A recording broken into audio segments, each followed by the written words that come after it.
What's the most disturbing secret you've discovered about someone close to you? My great-grandmother was married to 3 different people at the same time. The men were from different branches of the military. She was collecting all 3 of their paychecks. At a time, discovered that my sister stole my father's $25,000 Rolex not more than 24 hours after he died. I only discovered it when her and her husband made a frivolous purchase. And I wondered where they got their money since they were always broke and begging my parents for money.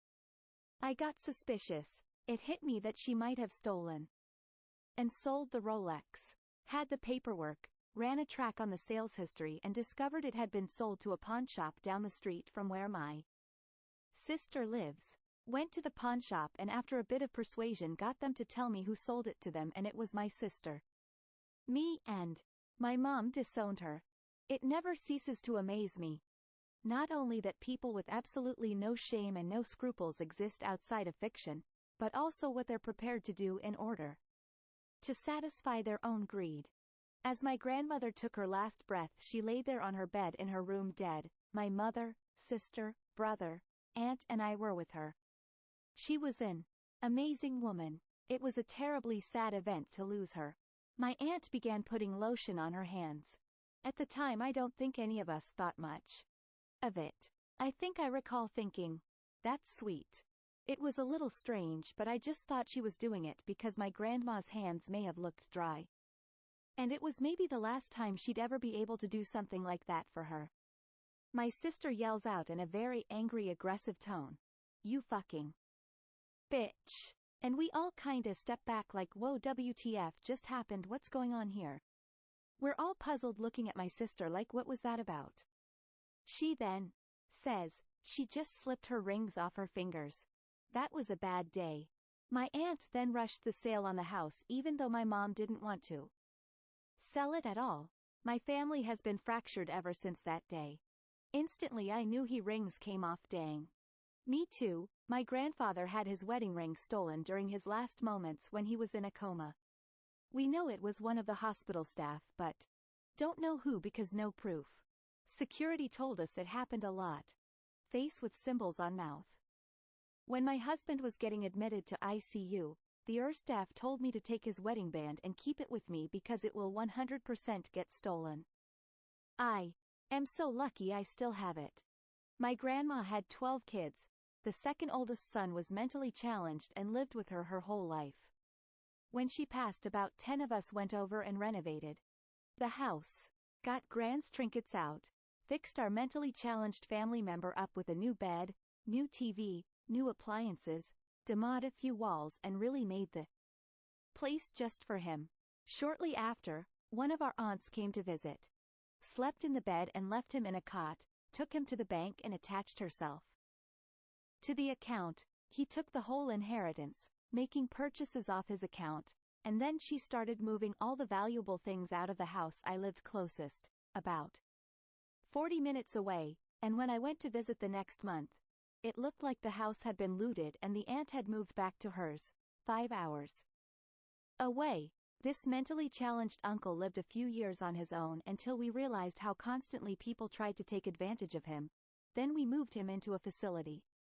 A mentally challenged 70-year-old in a suburb bungalow with just enough to suit the basic necessities. Disgusting. The humans out there. Just found out the other day that it wasn't my neighbor's dad who senselessly shot and killed my dog.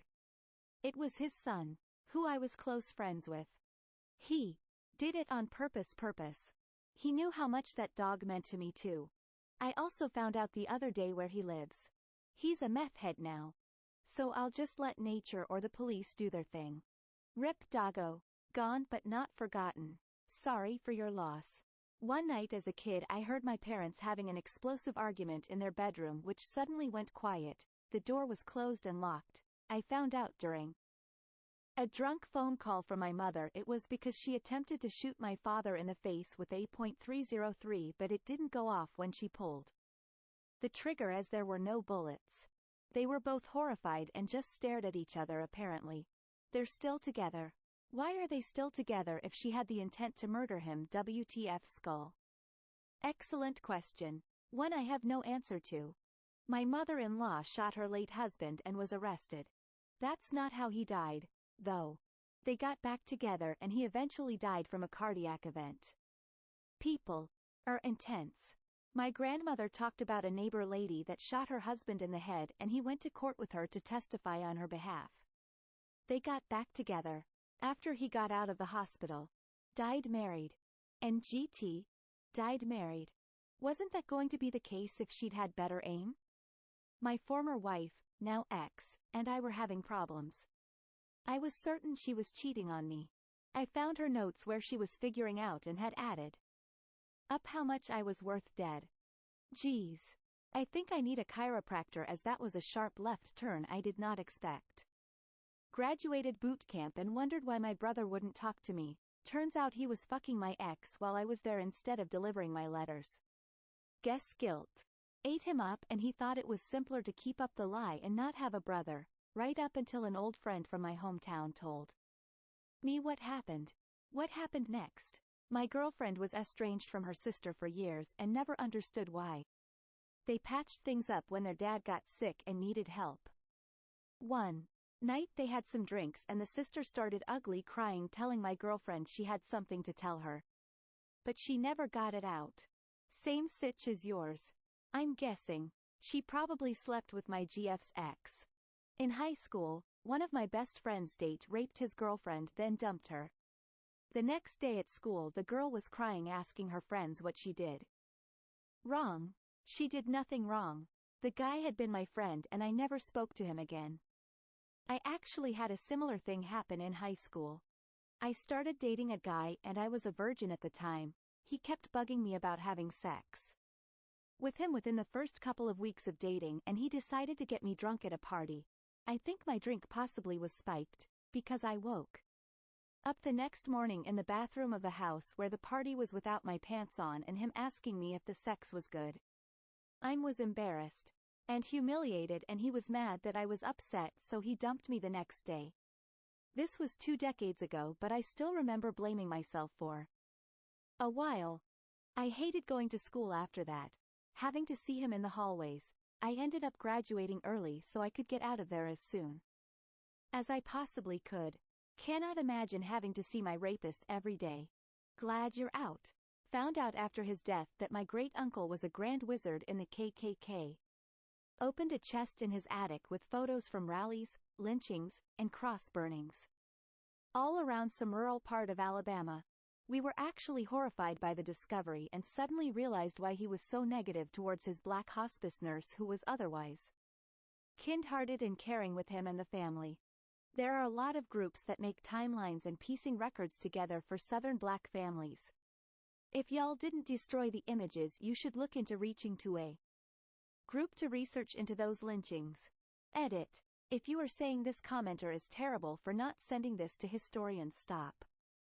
A lot of the black historian groups aren't well known to those outside of the black community. My gut-eye instinct would be to burn it all too. We burned the chest and his uniform, stashed in a wardrobe near the chest. So horrified by what he had done, we figured burning it was the right thing to do. I'll be honest, that is the next best thing to do and those groups aren't that well known anyway. I can't imagine coming across something like that in your own family member's home. It's already enough cracking open history textbooks with charred black bodies on trees. I'd want to burn the whole house down. I just found out my aunt and uncle slept together a few years ago. And somehow my dad is the bad guy for cutting them both off. Tears of joy. Edit. For context. They were brother and sister. Not a non-blood related married couple. Wait, brother, sister, aunt, uncle, or married couple, aunt, uncle. Both have a WTF reaction, but only one questions why you're shocked. Brother and sister. Same mother, different fathers. Ah, gotcha. Yeah, props to dad.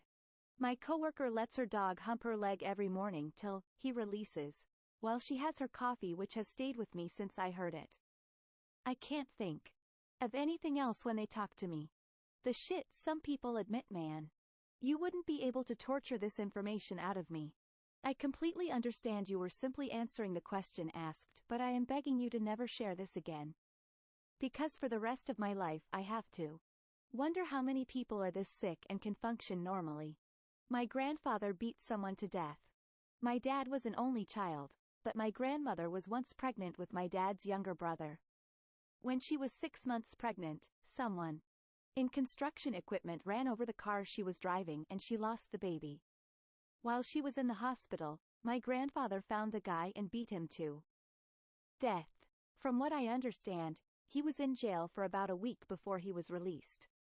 Apparently, he claimed temporary insanity due to the circumstances. I learned all this about 4 years ago when my brother was researching family history and asked my grandfather about it.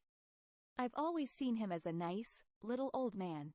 Damn, somewhat understandable, but damn. I said something in general about horses one time.